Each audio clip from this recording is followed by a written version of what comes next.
Hi everybody, this video is going to show you how to take to Design Space an SVG bundle which lets you cut this chest. It's another chest but it is square but it's slightly more compact, and it's Grandma's Sweetie Box, and you get in the bundle of files you get everything to make this box exactly as it looks here. So you get a digital paper for the overlays, you get the cut file obviously to make the box, you get the artwork for this roundel and the little border that goes around it.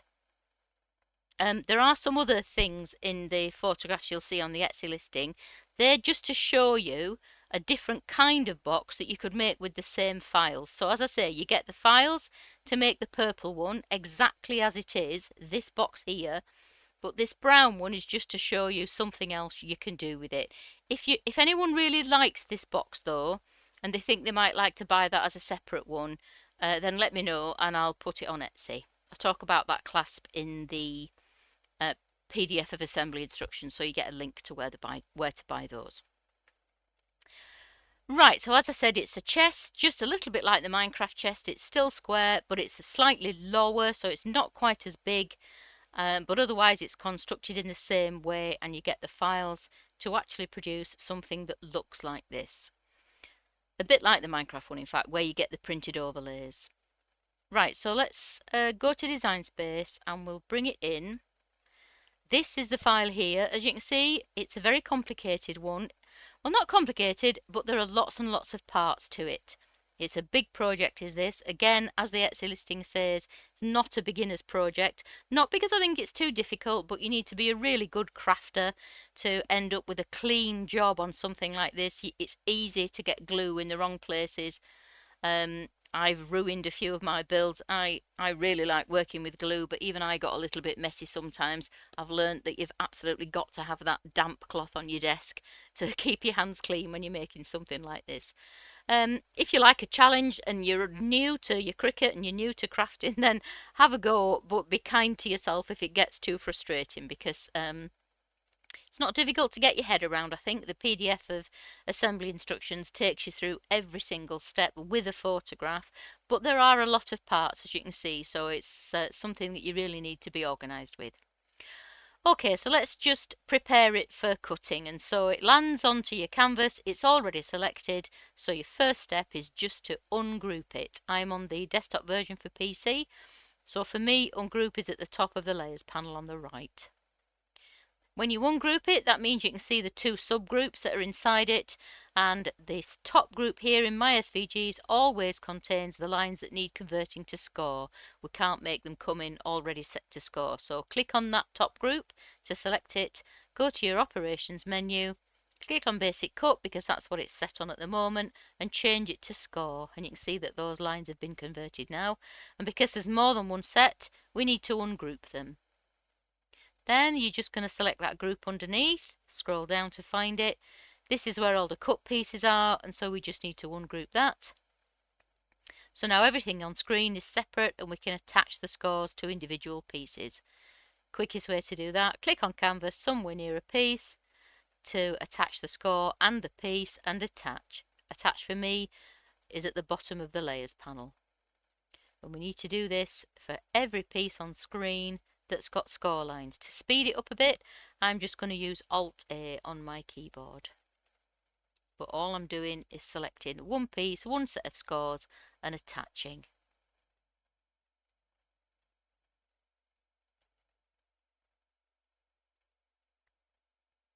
I make everything come in on one SVG because I think it's quite likely that people might want to make this sort of file bigger or smaller to suit your purpose.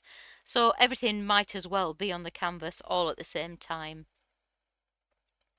I'm not going to talk now about what these pieces are really, because your PDF of assembly instructions labels every piece so that you know exactly what I'm talking about at each step of the instructions.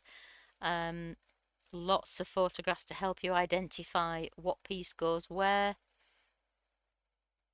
Right, let's go over here. Nearly there. Oops, attached too many there. That's it. I always like to attach things separately because it just means you've got whoops-a-daisy, a bit more flexibility when it comes to setting things out on your mat if you want to save a little bit of paper or put things in a different place. Didn't attach those, did I? Did I do that one? Nope. Too much chatting and not enough concentrating. There, they're done.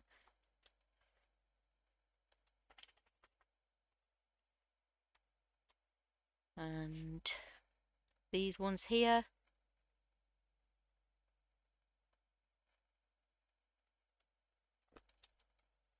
Right, I think that's everything.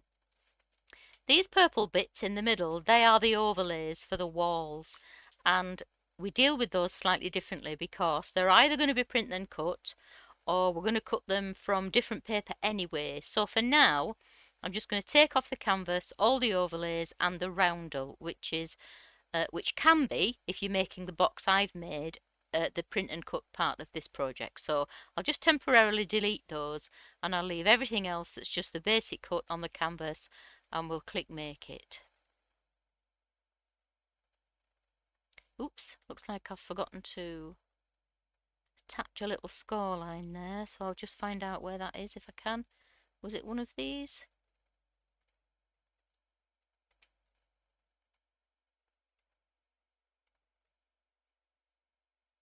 It's that, look. That little hinge piece there. Okay, try again. Right, so all pieces of this project are small enough to cut from 12 by 12. You can use the standard mat for the whole project. And something I haven't done, I don't think yet, because I haven't actually made the Etsy listing yet, because I can't do the listing until I've made the video. I'm just reaching around in my craft room, sorry. Just going to get hold of a box and quickly measure it. So the finished box, so in other words, using the standard mat and 12 by 12 paper, you can make a finished box which is about 8 inches square and about 6¼ inches high, and in centimetres that's 20 centimetres square by just over 15.5 centimetres tall. So it's a big box. You get lots of sweeties in it. Okay, so if you use 12 by 12, you can choose any colour paper you want. But when I make mine, obviously I've set the main box up to be one colour, and then obviously all the trim that goes on the edges a different colour. But you don't have to, because of course all the walls are done with overlays. So you can set your paper up any way you like, change the colours of the pieces on canvas or however you want to do it, but it's really just to show you. And then you've got all the overlay pieces, they will all cut, they can all fit on A4 or letter, so you can do those in a different grade, different weight, different kind of paper altogether if you like.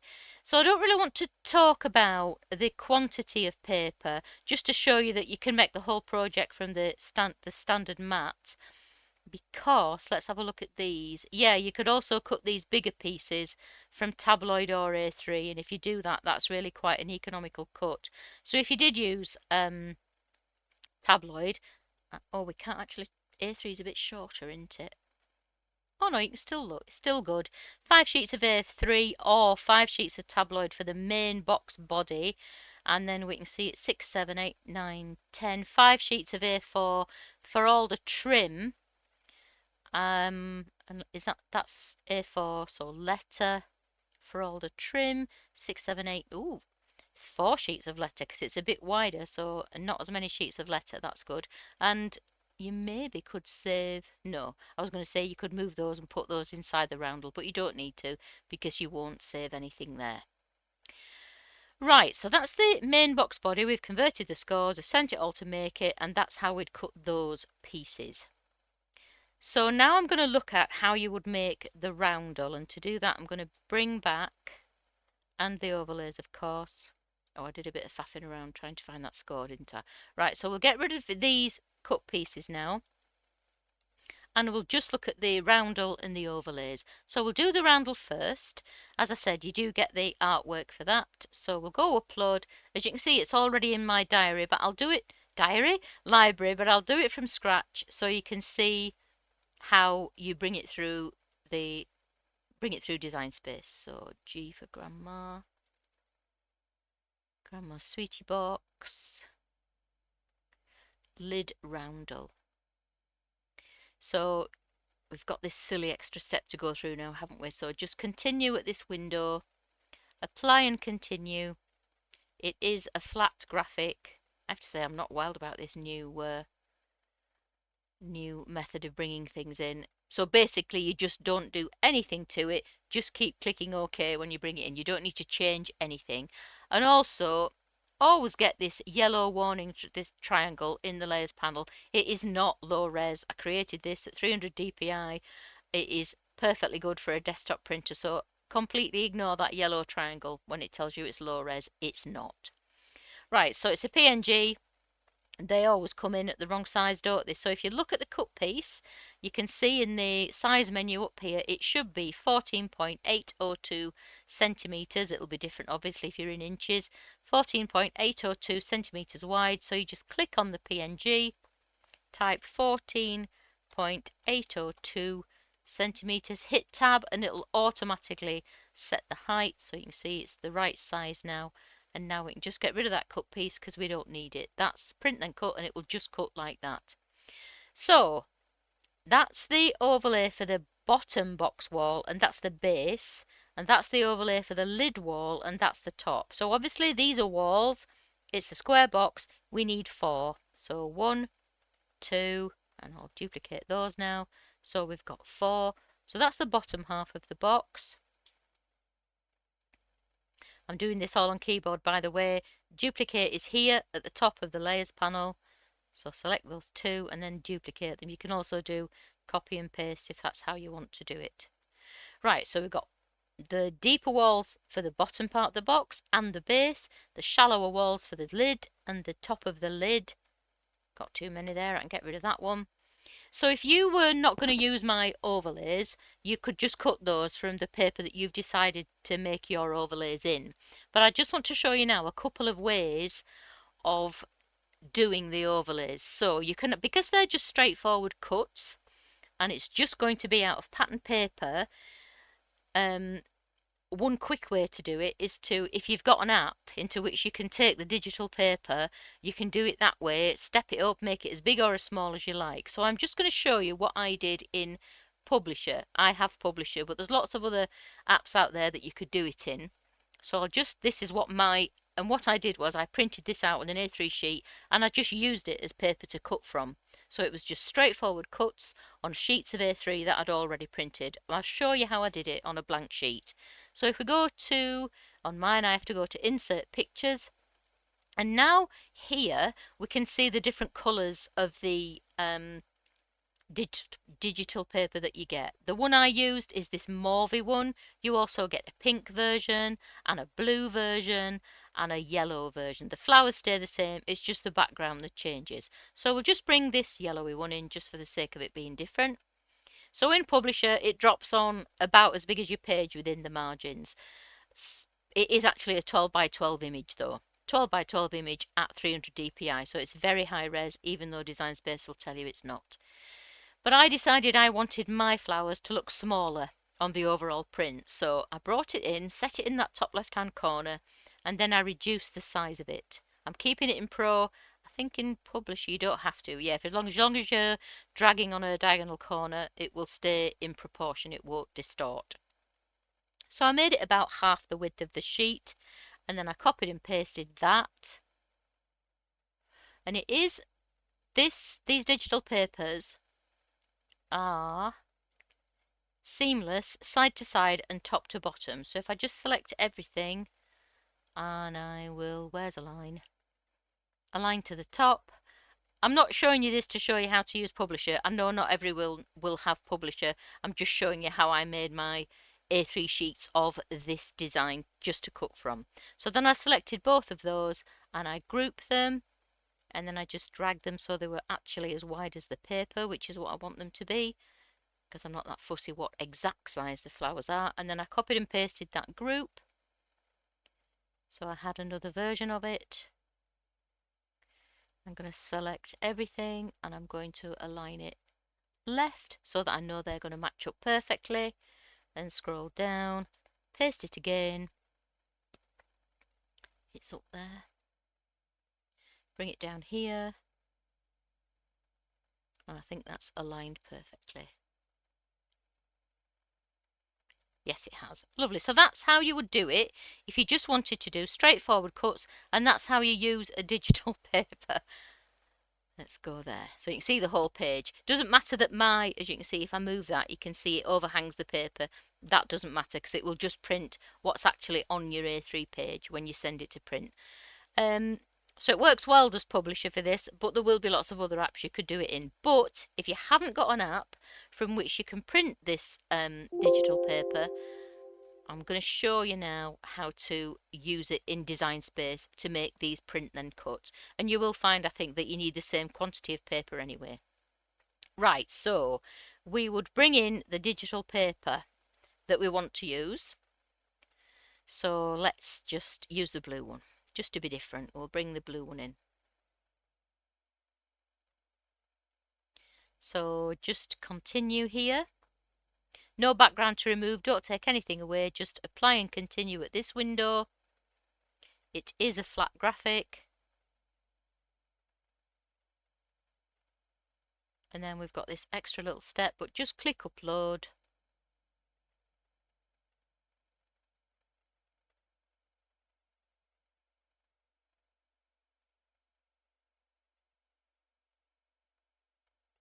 Thinking about it, isn't it? It is quite a high-res file, that's probably why. It is a high-res file.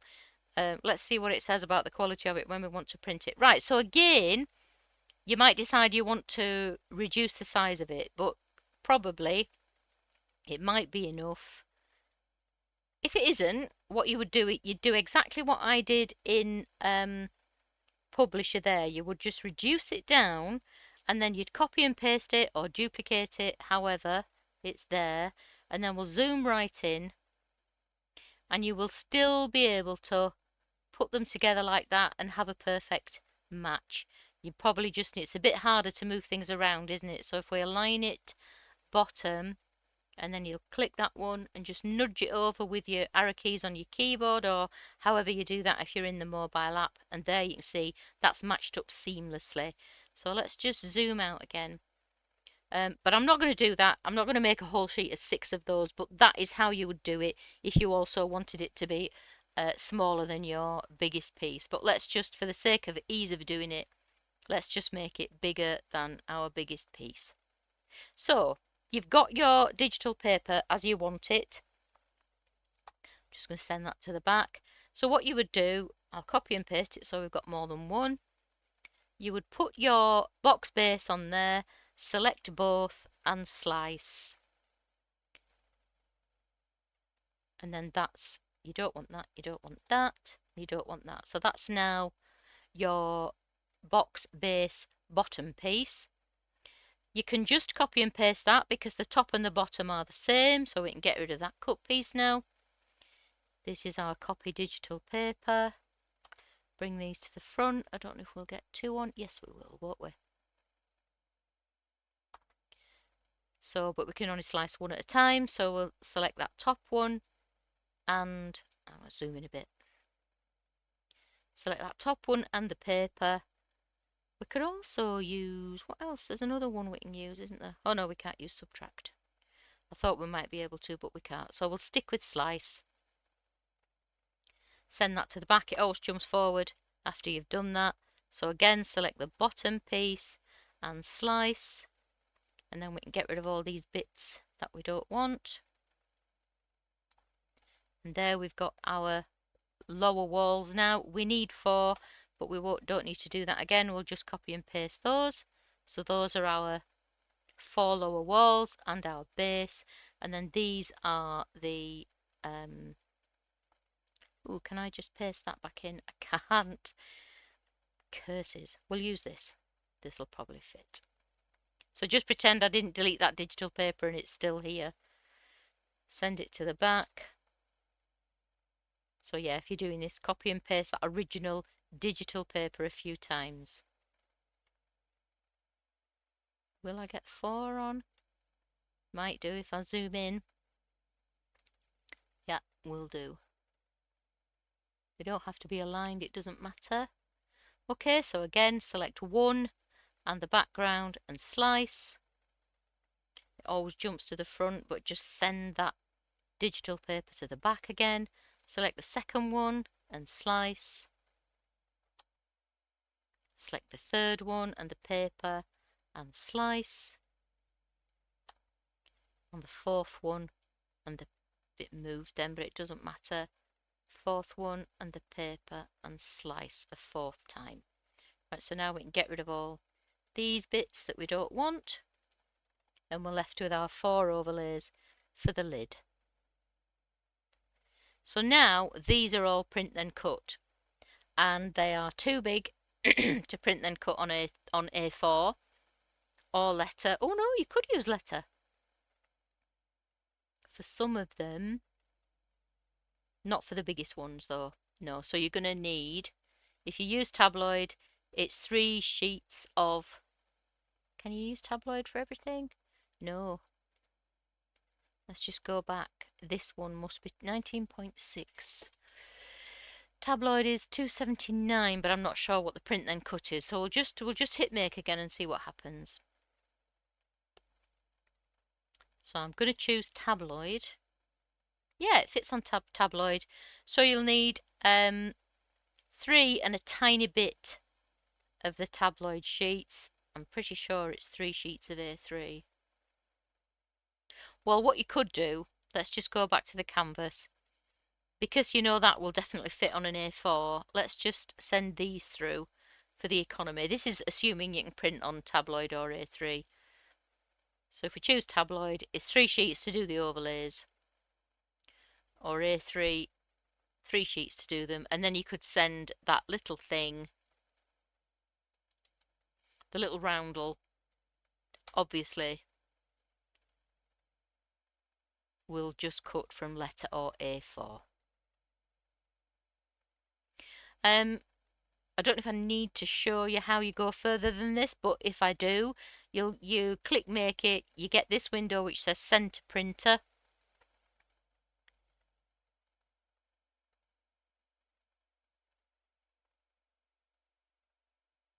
A little bit slow, isn't it now? Is it a bit slow for you?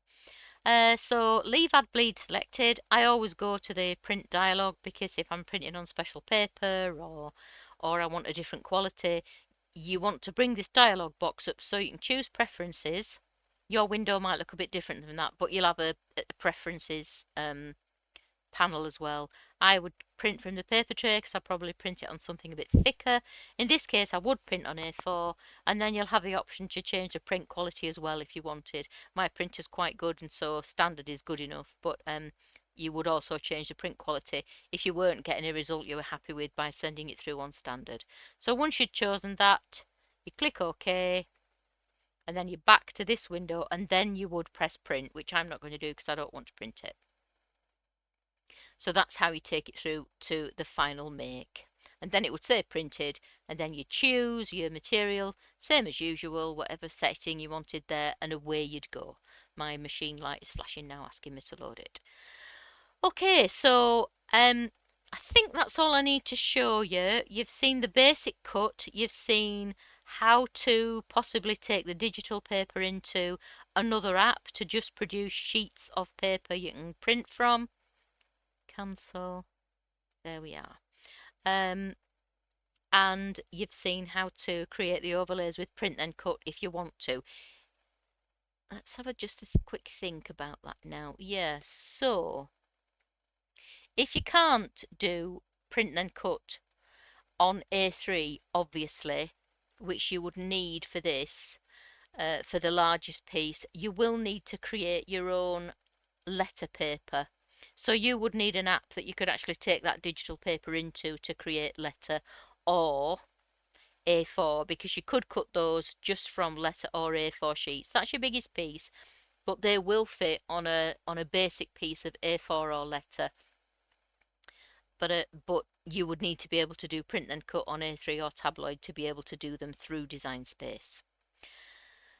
That's a big project, isn't it? When you come to cut or assemble it, if you've got any questions, please don't hesitate to get in touch. I'm always happy to help, and I know this is a large project and I don't want anybody to get stuck, because it seems daunting, but it's not really. And certainly once you've made one, you'll want to make them again and again. I can't stop. The links to get in touch are in the description below. You can contact me on Etsy or Facebook, whichever you prefer. And if you've just stumbled across this video and you'd like to buy the SVG, the link to do that is there as well. Don't forget, if you're purchasing 3 or more SVG files at one time from the Tanglecraft Studio Etsy shop, the link is in the description, you can use the 30 for 3 discount code to get 30% off your total purchase. This offer runs all the time, but you need to use that code when you check out. And if you haven't already joined the Tanglecraft Studio Facebook group, join now to get any special Etsy discount codes issued to group members and to take advantage of the free SVG files I give away in the group from time to time. The link to the group is in the description. I hope to see you there. Thanks for watching, and I'll see you next time.